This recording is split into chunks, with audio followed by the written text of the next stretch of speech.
तो ये कहानी है एक ऐसे सैलरी मैन की जिसे डीमन लॉर्ड खुद समन करता है अपनी डीमन आर्मी का एक जनरल बनाने के लिए। लेकिन बात यह है कि ये सैलरी मैन के पास कोई ताकत नहीं है, ना ही ये कोई सुपर ह्यूमन है। ये बस एक मामूली सा नाकाम निठल्ला सैलरी मैन है। तो डीमन लॉर्ड ने इसे समन क्यों किया, चलिए जानते हैं। कहानी की शुरुआत में हमें एक बहुत ही खतरनाक जगह का सीन दिखाया जाता है और इसके बाद हम डार्क किंग को देखते हैं। सामने आओ मेरे डीमन आर्मी के 4 इलाइट जनरल्स। सबसे पहले आती है इन्फर्नो असेलेंट उलमेंड्रा, फिर आता है आर्कमेज ऑफ स्टॉर्म्स सिल्फिड, फिर आता है अर्थन वेस्टियन जीनोम, और वो चौथा जनरल जो हमारी डीमन आर्मी का बल और गौरव बनेगा, जिसके जरिए हम इस पूरी दुनिया पर राज कर पाएंगे। द चूजन इलाइट जनरल, जिसे मैं दूसरी दुनिया से सम्मान करूंगा, वो जिसके पास पानी की ताकत होगी। मेरे सामने आओ। जिसके बाद पानी का एक बहुत बड़ा धमाका होता है और फिर सबके सामने आता है वो चौथा मेंबर, मैनेजर देनोसुके उचिमुरा। लो भैया, ये आ गया दूसरी दुनिया का एक सैलरी मैन बेचारा। हेलो गाइस, मैं हूँ देनोसुके उचिमारू, एक मामूली सैलरी मैन। मैं अलग अलग कंपनी में जाकर अपने प्रोडक्ट्स की एडवर्टाइजमेंट करता हूँ, लेकिन इतनी मेहनत करने के बावजूद भी प्रमोशंस मुझे नहीं, मेरे कलीग्स को मिलता। और फिर एक दिन मुझे मिला ट्रांसफर ऑर्डर कि मुझे विदेश जाना पड़ेगा। और ऐसा इस वजह से हुआ है क्योंकि कंपनी के मैनेजर को देनोसुके बिल्कुल पसंद नहीं था, जिसके बाद देनोसुके निकल जाता है विदेश जाने के लिए। लेकिन वहां आकर वो देखता है कि इस जगह की हालत बहुत ही बुरी है। वो यहाँ के लोगों को समझाता है, साथ ही अपनी कंपनी से मदद मांगता है क्योंकि यहाँ पर लोगों की कमी है, लेकिन कोई उसकी एक बात नहीं सुनता। इसीलिए जो उसके कंपनी के लोग थे उन्होंने भी देनोसुके पर कभी भरोसा नहीं किया। देनोसुके को लग रहा था कि वो विदेश जाकर भी अगर अपनी पूरी मेहनत करेगा तब सब कुछ सही हो जाएगा। और इसी वजह से देनोसुके ने दिन रात ना देखते हुए बस अपना काम किया। देनोसुके की मेहनत देख उसके कलीग्स भी उसका साथ देने के लिए आ गए। धीरे धीरे काम सही होने लगा, लेकिन तभी देनोसुके को पता चला कि फिर से उसका ट्रांसफर कर दिया गया है। उस जगह की ओर जाते हुए देनोसुके के जहन में एक ख्याल आता है कि आखिर मैं ये सब किसके लिए कर रहा हूँ। तभी एक पापा की परी आकर देनोसुके में स्कूटी मार देती है। बेचारा देनोसुके हवा में उड़ जाता है और फिर देनोसुके सीधा पहुंचता है यहाँ। अपने आसपास के लोगों को देख बेचारा बहुत डरा हुआ है, मैं कहाँ हूँ और ये लोग कौन है।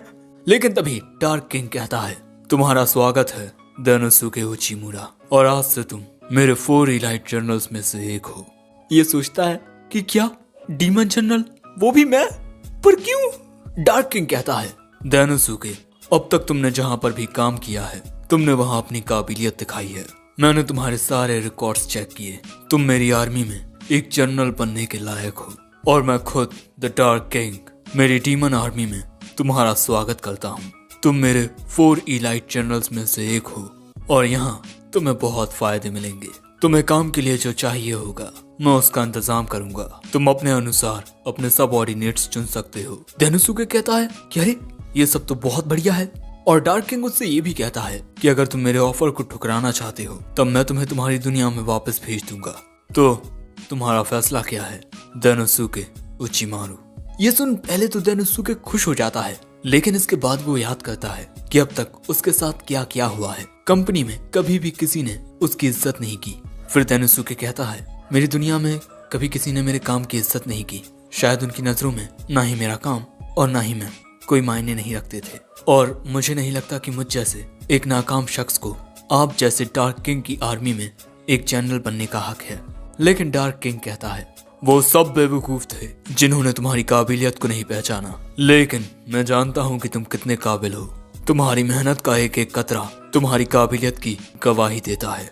और मेरी बात जरा ध्यान से सुनो, तुम्हारी पिछली कंपनी या उसके एम्प्लॉय ये तय नहीं कर सकते कि तुम कितने काबिल हो, और ना ही तुम खुद ये कह सकते हो कि तुम नालायक हो। मैंने तुम्हें यहाँ इसीलिए बुलाया क्योंकि मुझे तुम्हारी जरूरत है। तो अब फैसला करो देनोसुके, क्या तुम बेवकूफों के लिए काम करके हमेशा पीछे रहोगे या फिर मेरी सेवा करके आसमान की ऊंचाइयों तक पहुंचोगे। अब इससे पहले कि देनोसुके कुछ कहता, उलमेंड्रा कहती है, डार्क किंग मुझे ये समझ नहीं आ रहा कि इस जैसा एक कमजोर इंसान आपके किस काम का।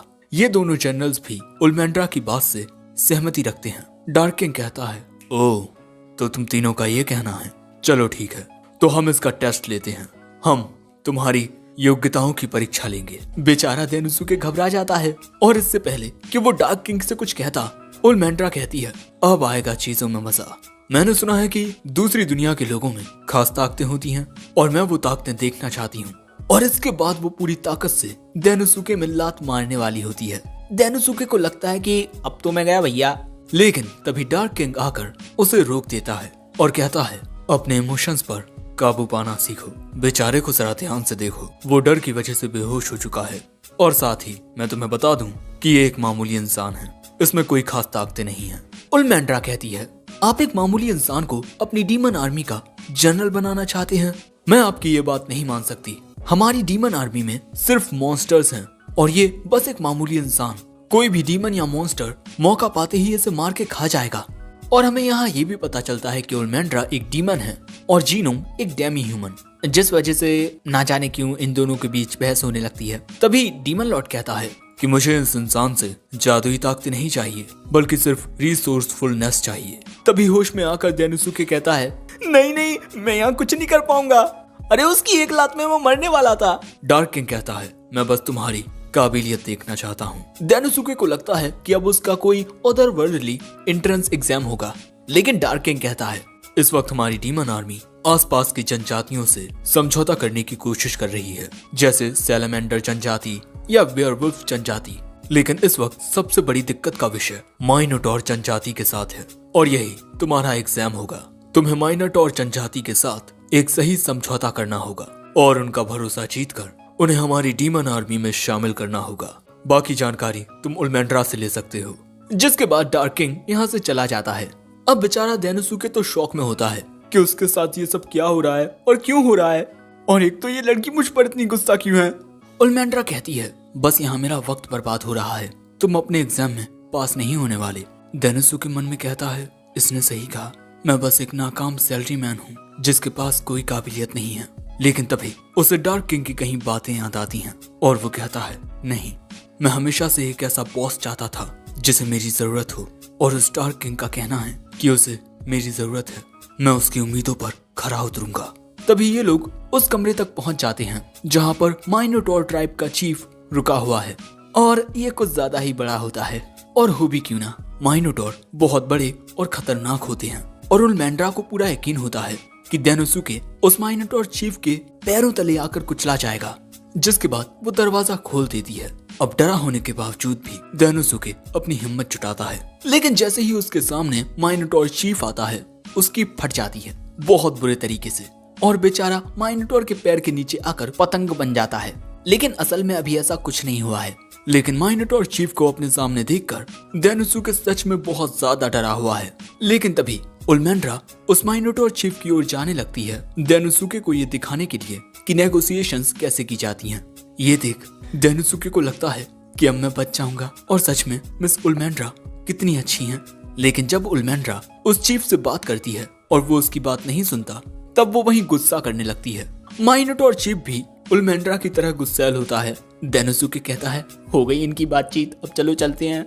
और ये दोनों ही कमरे के बाहर आ जाते हैं। ओलमेंड्रा कहती है, पहले तो बातचीत सही चल रही थी, लेकिन जब कंडीशंस की बात आई तब वो ना ना ना कहने लगा, यहाँ तक कि वो हमारी डीमन आर्मी के साथ लड़ने के लिए भी तैयार है। मैंने कितनी बार आकर उसे समझाने की कोशिश की है, लेकिन हर बार वो बस नहीं नहीं कहता है। और पता नहीं वो अपने साथ ये कचरा क्यों लाया अपने कमरे में फैलाने के लिए। सारी की सारी गलती उसकी है। वैसे अब मैं सब तुम पर छोड़ती हूँ। और ये कहकर मोहतरमा वहाँ से चली जाती हैं। अब बेचारा डेनोसुके क्या करेगा। डेनोसुके कह रहा है, अब सब कुछ मुझ पर है, मैं उससे कैसे बात करूंगा। मुझ जैसा इंसान उस खतरनाक क्रिएचर से कैसे बातचीत करेगा। अब जब उसे कुछ समझ नहीं आता, वो सीधा जाता है बार में। डेनोसुके बार में आकर एक कुर्सी पर बैठकर एक टॉवल से अपना मुंह पोंछता है और इसके बाद शराब पीते हुए सोचने लगता है कि अगर क्लाइंट बातचीत करने से इनकार कर दे तब क्या करना चाहिए। शायद एक ऐसा ही केस मैं पहले भी देख चुका हूँ। क्लाइंट उस वक्त मेरी बात सुनने से भी इनकार कर रहा था, लेकिन उसकी आंखों में देखकर मैंने उसे समझने की कोशिश की। जिसके बाद डेनोसुके चैन से शराब पीता है और इसके बाद वहाँ से चला जाता है। वो फिर से उसी जगह पर आता है फुल कॉन्फिडेंस के साथ। दूसरी ओर ओलमेंड्रा डार्क किंग को आकर बताती है कि हमेशा की तरह चीफ माइनोटॉर ने इनकार कर दिया और मुझे नहीं लगता कि वो इंसान कुछ कर पाएगा। डार्क किंग कहता है चलो देखते हैं। लेकिन इसके बाद जब उल्मेंड्रा उसी जगह पर वापस आती है तब वो देखती है कि डेनोसुके वहाँ सामने रखी हुई घास को थैलियों में भर रहा है। वो कहती है तुम यहाँ से भागे नहीं, तुमने देखा ना वो हमारी एक भी बात सुनने के लिए तैयार नहीं है। लेकिन डेनोसुके कहता है मिस उल्मेंड्रा आप बहुत जल्दी हार मान रही हैं। बातचीत के दौरान ये मायने नहीं रखता कि आप जिससे बात कर रहे हैं वो साइज में आपसे कितना बड़ा है। समझौता सही से ना होने की वजह हमेशा गलतफहमी होती है और उस गलतफहमी को मैं सिर्फ आई कांटेक्ट बनाकर ही दूर कर सकता हूँ। इसलिए बस आप मुझे देखिए।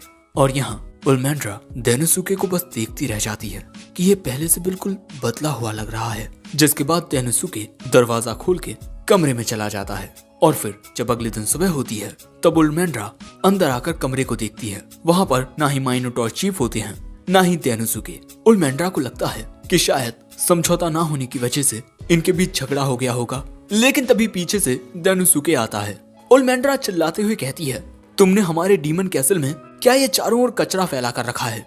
और माइनोटॉर चीफ कहाँ गए? कहीं वो चले तो नहीं गए? डेनोसुके बताता है कि इस वक्त माइनोटॉर चीफ डार्क किंग के साथ अपना एक पैक्ट एग्रीमेंट बना रहे हैं। यानी कि दोस्तों डेनोसुके ने माइनोटॉर चीफ को डीमन आर्मी के साथ जुड़ने के लिए मना लिया है। ये बात सुन उल्मेंड्रा बहुत हैरान होकर पूछती है कि क्या सिर्फ एक रात में? मेरी बात तो उसने कभी नहीं सुनी, तुमने ऐसा कैसे कर लिया? यहाँ पर डेनोसुके एक कहावत कहता है जो उल्मेंड्रा को समझ नहीं आती। और इसके बाद ये लोग उसी कमरे में आते हैं जहाँ पर डार्क किंग और माइनोटॉर चीफ के बीच पैक्ट बनाया जा रहा है। यहाँ डेनोसुके कहता है मिस उल्मेंड्रा आपको लग रहा था कि माइनोटॉर चीफ हमारे साथ समझौता नहीं करना चाहते, बल्कि उनकी नजरों में समझौता सही से हो रहा था। मुझे याद है जब एक बार मैं विदेश की कंपनी के साथ नेगोशिएशन के लिए गया था तब मैंने उन्हें बार बार मनाने की कोशिश की, लेकिन वो मेरी बात ही नहीं सुन रहे थे। इसीलिए मुझे लगने लगा कि अब ये समझौता नहीं होने वाला। लेकिन तभी अचानक उस आदमी ने मेरी ओर मुस्कुराते हुए अपना हाथ बढ़ाया, क्योंकि उनके लिए इमोशनल और अच्छे डिस्कशंस ज्यादा मायने रखते हैं। इसीलिए जब हम किसी टॉपिक पर ज्यादा डिटेल में बात करते हैं तब ये एक पॉजिटिव गेस्चर होता है, क्योंकि डिटेल में बात करने पर ही गलतफहमियां दूर की जा सकती हैं। मैंने माइनोटॉर चीफ की आंखों में आंखें डालकर बात की। तब उन्होंने मुझे बताया कि जब तुम उनसे नेगोशिएशन की बात करने जाती और गुस्सा कर बैठती तब उन्हें समझ नहीं आता कि आखिर ये गुस्सा क्यों कर रही है। और इसके अलावा माइनोटॉर ट्राइब के लोगों को घास पर लेटना पसंद होता है, और क्योंकि उनके कमरे में घास नहीं थी इसीलिए वो सही से सो नहीं पाए, और सही से ना सोने की वजह से ही वो थोड़े गुस्से में रहते। यानी कि उल्मेंड्रा माइनोटॉर चीफ को सही से समझ नहीं पाई। लेकिन माइनोटॉर चीफ आकर कहता है कि इसमें मेरी भी गलती है, हम दोनों ही एक दूसरे को सही से समझ नहीं पाए, माफ करना। और इसके बाद वो उल्मेंड्रा से हाथ मिलाता है और डेनोसुके को शुक्रिया कहता है, क्योंकि ये सब उसी की वजह से हुआ है। जिसके बाद हम देखते हैं कि माइनोटॉर चीफ अपनी घास लेकर यहाँ से चला जाता है और तभी इनके पास डार्क किंग आकर कहता है मैंने कहा था ना कि डेनोसुके में काबिलियत है, तुमने बहुत अच्छा काम किया डेनोसुके, और मैं तुम्हारा हमारी डीमन आर्मी में एज एन इलाइट जनरल स्वागत करता हूँ। अपना हाथ उठाओ डेनोसुके। डेनोसुके अपना हाथ उठाता है, जिसके बाद डार्क किंग अपनी मैजिकल पावर से एक ब्रेसलेट बनाकर उसे डेनोसुके को पहना देता है। ये वो निशानी है जिससे हर कोई जान जाएगा कि डेनोसुके डीमन लॉर्ड की आर्मी में 4 इलाइट जनरल्स में से एक है। आगे डार्क किंग कहता है तुम्हें किसी और की बात सुनने की कोई जरूरत नहीं है, तुम्हें अपना काम जिस तरह से सही लगे वैसे करो। ये सुन डेनोसुके कहता है शुक्रिया डार्क किंग।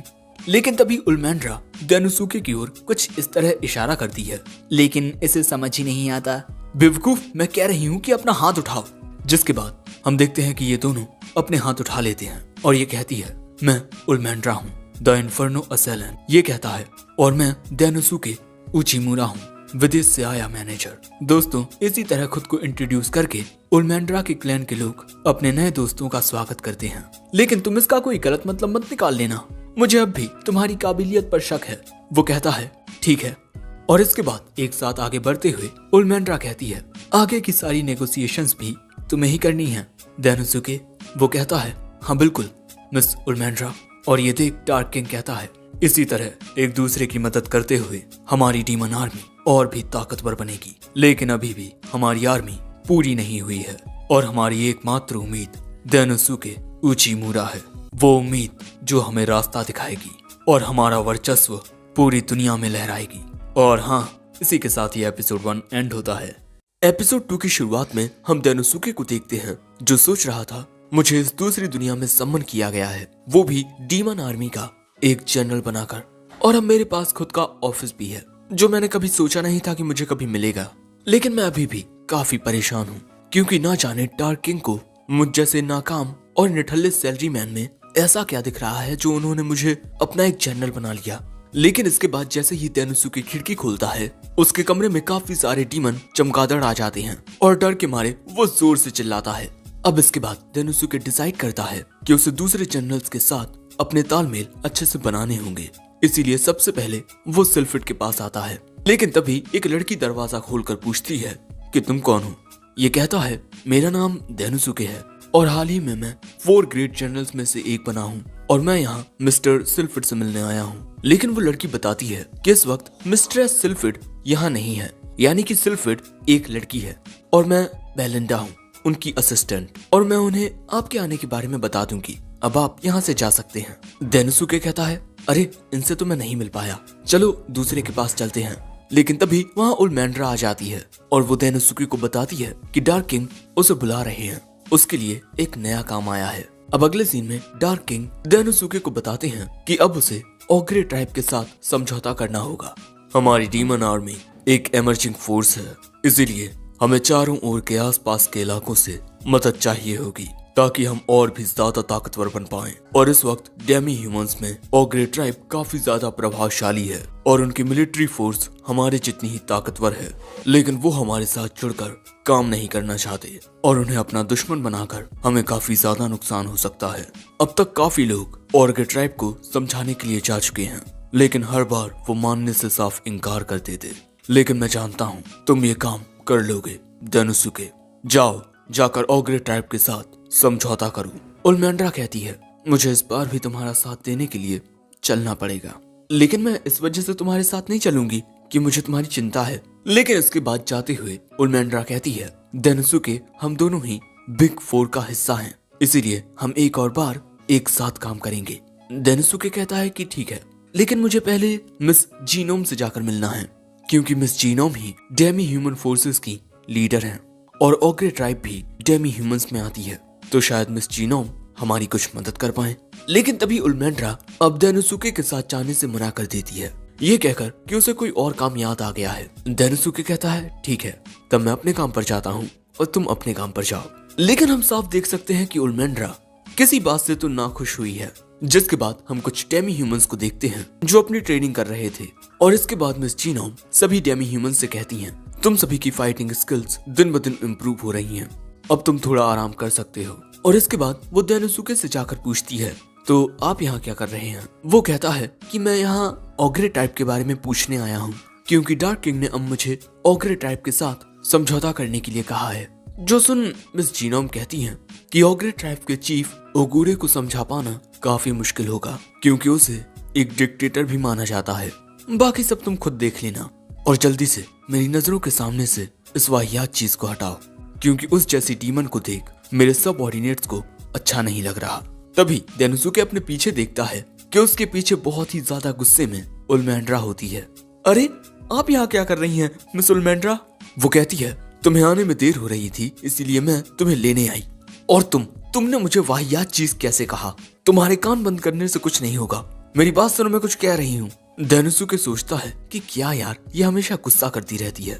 जिसके बाद हमें ओग्रे ट्राइब का महल दिखाया जाता है, जहाँ के गार्ड्स ने इन दोनों को अंदर जाने से रोक दिया है, क्योंकि जब तक इनके चीफ इन्हें परमिशन नहीं देते ये दोनों अंदर नहीं जा सकते। जो देख डेनोसुके सोचता है डार्क किंग ने सही कहा था, ये नेगोशिएशन बहुत ज्यादा मुश्किल होने वाली है। लेकिन तभी डेनोसुके ये देख घबरा जाता है कि फिर से उलमैंड्रा को गुस्सा आने लगा है। लेकिन तभी अंदर से एक फीमेल ओग्रे आकर कहती है आप दोनों ने इतना इंतजार किया उसके लिए शुक्रिया, अब आप दोनों अंदर आ सकते हैं। जिसके बाद ये दोनों उस लड़की के साथ अंदर जाने लगते हैं। यहाँ पर आते वक्त डेनोसुके अपने चारों ओर देख रहा था। तभी उलमैंड्रा उससे कहती है कि चौकन्ने रहना, क्योंकि ओग्रे ट्राइब काफी ज्यादा ताकतवर है और इस बार हमें काफी दिक्कत होने वाली है। डेनोसुके मन में कहता है मिस जीनोम ने ये खुद कहा है कि ओग्रे चीफ को उसके दुश्मन एक डिक्टेटर मानते हैं। जिसके बाद ये लोग एक और गेट के सामने पहुंचते हैं और इसके आगे इन दोनों को ही जाना होगा। जिसके बाद ये दोनों इस कमरे के अंदर जाने लगते हैं और अंदर आते ही इन्हें सामने दिखाई देता है ओग्रे ट्राइब का चीफ ओगुरे। इन दोनों को देख ओगुरे कहता है, तुम चिरकुट हमेशा मेरी इजाजत के बिना आते हो। मैं तुम्हें बता दूं कि जब तक मैं जिंदा हूँ मैं तुम लोगों को कोई इजाजत नहीं देने वाला। अगर तुम कुछ करना ही चाहते हो तो हमारी आर्मी के सामने सरेंडर कर दो, और अगर तुम चाहते हो कि मैं तुम्हारे साथ कोई समझौता करूं तो मेरी एक शर्त है, तुम्हें मेरे कदमों में अपने डार्क किंग का सिर लाकर रखना होगा। लेकिन उसकी ये बात सुन उल्मेंड्रा के सब्र का बांध टूट जाता है और वो कुछ कहने ही वाली थी, लेकिन तभी देनुसुके उसे रोक देता है और खुद कहता है, आपने अपना कीमती वक्त निकालकर हमें जो ऑफर दिया है हम उसके बारे में जरूर सोचेंगे। और इसके बाद वो उल्मेंड्रा को लेकर वहाँ से जाने लगता है। अब बाहर आकर उल्मेंड्रा अपना पूरा गुस्सा निकालती है, वो बुढ़ा, मैं उसके टुकड़े टुकड़े करके कुत्तों को खिला दूंगी। लेकिन देनुसुके उल्मेंड्रा को समझाता है कि वो ओग्रे चीफ यही चाहता है, वो हमें गुस्सा दिलाकर इस नेगोशिएशन को पूरी तरह से बर्बाद करना चाहता है। भले ही उस ओग्रे चीफ को हमारे साथ समझौता करने में कोई दिलचस्पी ना हो, लेकिन वो एक क्लैन का लीडर है और लीडर होने के नाते वो नहीं चाहेगा कि उसके ट्राइब को बेफजूल में ही खतरे का सामना करना पड़े। इसीलिए वो अपनी बातों से हमें गुस्सा दिलाकर डार्क किंग से यही कहेगा कि तुमने ये कैसे लोग भेजे थे नेगोशिएशन के लिए, मुझ पर ही चिल्ला कर गए हैं। उल्मेंड्रा पूछती है, क्या तुम्हें उसकी बातों से गुस्सा नहीं आया? वो कहता है, हाँ बिल्कुल आया, लेकिन इस वक्त हमें अपने गुस्से पर काबू रखना होगा, वरना इससे डार्क किंग को परेशानी हो सकती है। अगर इस वक्त वो हमारे साथ समझौता नहीं करना चाहते तब हम उन्हें फोर्स नहीं करेंगे, वरना इससे बात और बिगड़ जाएगी। सो उल्मेंड्रा पूछती है, तो अब हम क्या करें? अब इससे पहले कि देनुसुके कुछ सोचता, ये मोहतरमा यहाँ आ जाती हैं और ये ओ लुलु है, ओगुरे की बेटी। ये जान उल्मेंड्रा कहती है, अब तुम हमसे क्या चाहती हो? ओ लुलु कहती है, मैं चाहती हूँ कि तुम मेरे पिता ओगुरे को उनकी गद्दी से हटवा दो। अरे भैया ये क्या हो रहा है? अगले सीन में ओलुलु इन दोनों को इनके महल के उस कमरे में लेकर आती है जहाँ पर सारा खाना रखा होता है, लेकिन यहाँ कुछ नहीं होता क्योंकि इस वक्त इनकी ट्राइब में काफी सारी फाइनेंशियल प्रॉब्लम्स आ रही हैं। यहाँ तक कि कई सारे लोगों को तो पेट भर खाना भी नहीं मिल रहा। जो जान देनुसुके कहता है, मुझे लग ही रहा था, मैंने देखा कि उन गार्ड्स के आर्मर थोड़े टूटे हुए हैं। कैसल में भी चारों ओर अंधेरा छाया हुआ है और अक्सर बड़ी कंपनियों के साथ ऐसा ही होता है। जब तक चेन ऑफ कमांड सिंपल रहती है सब कुछ सही चलता है, लेकिन इसके टूटने के बाद दिक्कतें आना शुरू होती हैं और यही इस वक्त यहाँ हो रहा है। और ओग्रे ट्राइब की सभी दिक्कतों का हल डीमन आर्मी के साथ मिलकर ही निकाला जा सकता है, लेकिन मेरे पिता किसी की बात ही नहीं सुन रहे और इसके अलावा वो बीमार भी हैं और इसी वजह से उनसे मिलने से पहले आपको इतना इंतजार करना पड़ा। वो भले से ही सबके सामने ये दिखा रहे हों कि वो बिल्कुल ठीक हैं, लेकिन इस वक्त उनकी हालत बिल्कुल भी सही नहीं है और अगर ऐसा ही चलता रहा तो मेरे पिता का बचना मुश्किल है और अगर उन्हें कुछ हो गया तो हमारी ओग्रे ट्राइब भी नहीं बचेगी, इसीलिए प्लीज कुछ कीजिए। देनुसुके कहता है, मैं तुम्हारी बात समझता हूँ, लेकिन तुमने जो किया वो गलत है। चाहे कुछ हो जाए, किसी ऑर्गेनाइजेशन के किसी भी मेंबर को उनके पर्सनल अफेयर्स के बारे में किसी अनजाने शख्स को नहीं बताना चाहिए, लेकिन तुमने तो अपने बॉस की हालत भी हमें बता दी। तुम्हें भले ही अपने पिता की चिंता हो रही हो, लेकिन तुम एक चीफ की बेटी हो, तुम्हें ऐसी बातों पर और ध्यान देना चाहिए। जो सुन ओलुलु कहती है, आप तो सच में बहुत ही अच्छे हैं जो मुझे मेरी गलती बता रहे हैं। मैं लोगों को पढ़ने में बहुत अच्छी हूँ, इसीलिए प्लीज मिस्टर देनुसुके उचिमुरा आप मुझसे शादी कर लीजिए और हमारी ओग्रे ट्राइब के नए चीफ बन जाइए। ये बात सुन देनुसुके के होश उड़ जाते हैं और उल्मेंड्रा गुस्से में आग बबूला होने लगती है। देनुसुके कहता है कि आप ये क्या कह रही हैं? वो कहती है, हमारी ट्राइब का हर एक मेंबर मेरे पिता के साथ है और हमारी ओग्रे ट्राइब को बचाने का सिर्फ अब एक रास्ता है, वो है आपकी मेरे साथ शादी। मुझसे शादी करके आप ओग्रे ट्राइब के नए चीफ बन जाएंगे। लेकिन तभी बीच में उल्मेंड्रा आ जाती है, प्लीज हमें इस बारे में सोचने का वक्त दीजिए।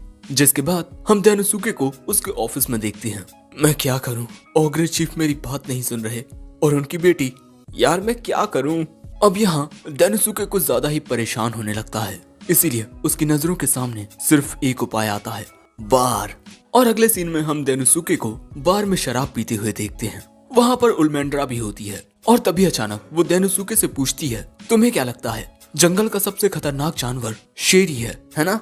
लेकिन ये अंकल कह रहे हैं कि वो गोरिल्ला है। ये बारटेंडर कहता है, गोरिल्ला ढपला पीट कर सबको बता देता है कि वो कहाँ है। जो बात सुन उल्मेंड्रा हैरान हो जाती है और इसके बाद वो एक ऐसा फैक्ट बताती है जो शेर को वाकई दूसरे जानवरों से महान बनाता है, वो है उसका गौरव। और तभी डेनोसुके के दिमाग में क्लिक होता है, गौरव। और अब प्रेजेंट में वो कहता है, चलो अब ये डील करने चलते हैं।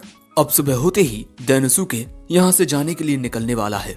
वहाँ उल्मेंड्रा भी आ जाती है। डेनोसुके कहता है, तुम्हें इतनी सुबह बुलाया, माफ करना। वो कहती है, कोई बात नहीं, चलो अब चलते हैं। डेनोसुके कहता है, पहले हम ओग्रे ट्राइब नहीं बल्कि कहीं और जाएंगे। बैठो, मैं रास्ते में सब बताता हूँ। जिसके एक हफ्ते बाद ओग्रे ट्राइब में हमें पता चलता है कि ओग्रे चीफ इन दोनों को खुद अपने पास बुलाता है और गुस्से में पूछता है, आखिर दूसरी जातियों ने डीमन आर्मी को ज्वाइन कैसे किया। यहाँ डेनोसुके मुस्कुराता है और फिर हमें पता चलता है कि बग्घी में बैठकर डेनोसुके उल्मेंड्रा को बताता है कि पहले हम दूसरी जातियों को अपने साथ जोड़ेंगे, क्योंकि इस वक्त उन्हें भी काफी दिक्कतों का सामना करना पड़ रहा है। पहले ओग्रे ट्राइब दूसरी जातियों को संभाले रहती, लेकिन अब उनकी खुद की हालत खराब है और हमारे इस मिशन का नाम होगा ऑपरेशन स्ट्रॉन्ग होल्ड। और अब प्रेजेंट में उल्मेंड्रा को समझ आता है कि आखिर डेनोसुके ने वो सब क्यों किया। डेनोसुके पहले भी इस स्ट्रेटजी का यूज कर चुका है, जहाँ पर एक बहुत ही बड़ी कंपनी डेनोसुके से बातचीत करने से भी मना कर रही थी। लेकिन इसके बाद डेनोसुके ने उस बड़ी कंपनी के आसपास की छोटी कंपनियों को अपने साथ जोड़ लिया, जिसके बाद उस बड़ी कंपनी ने डेनोसुके को सामने से बुलाया उसका प्रोडक्ट देखने के लिए। अगर दूसरी जातियों ने डीमन आर्मी को ज्वाइन कर लिया, तब यहाँ द प्राइडफुल ओग्रे चीफ की प्राइड को ठेस पहुंचेगी।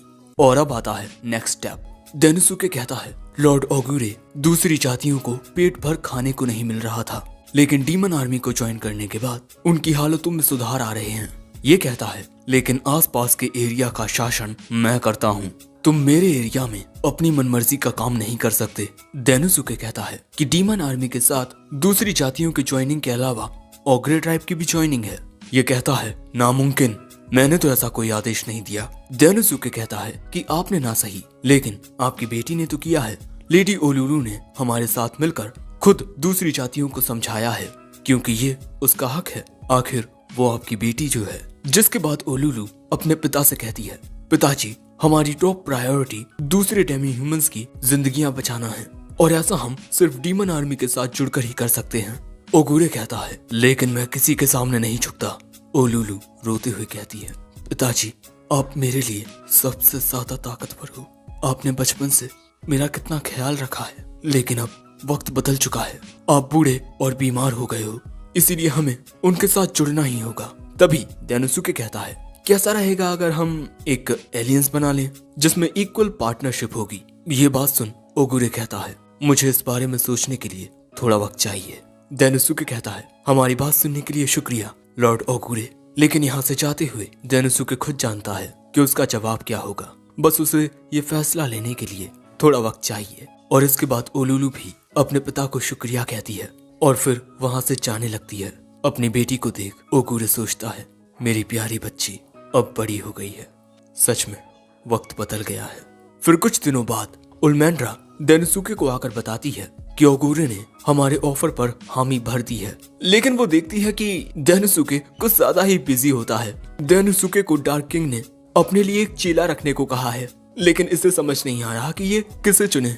उल्मेंड्रा आकर कहती है, तब तुम अपनी अंतरात्मा की आवाज सुनो। डेनोसुके कहता है, मैं तो बस सोच रहा था कि आपको अपना साथी बना लूं। उल्मेंड्रा खुश होकर कहती है, इसका मतलब तुम मुझे अपना पार्टनर बनाना चाहते हो। और ऐसे ही वो बहुत ज्यादा खुश होने लगती है। लेकिन तभी कोई दरवाजा खटखटाता है। डेनोसुके जाकर देखता है तो ये मिस ओलुलु होती हैं और वो यहाँ पर ओग्रे ट्राइब की रिप्रेजेंटेटिव बनकर आई हैं।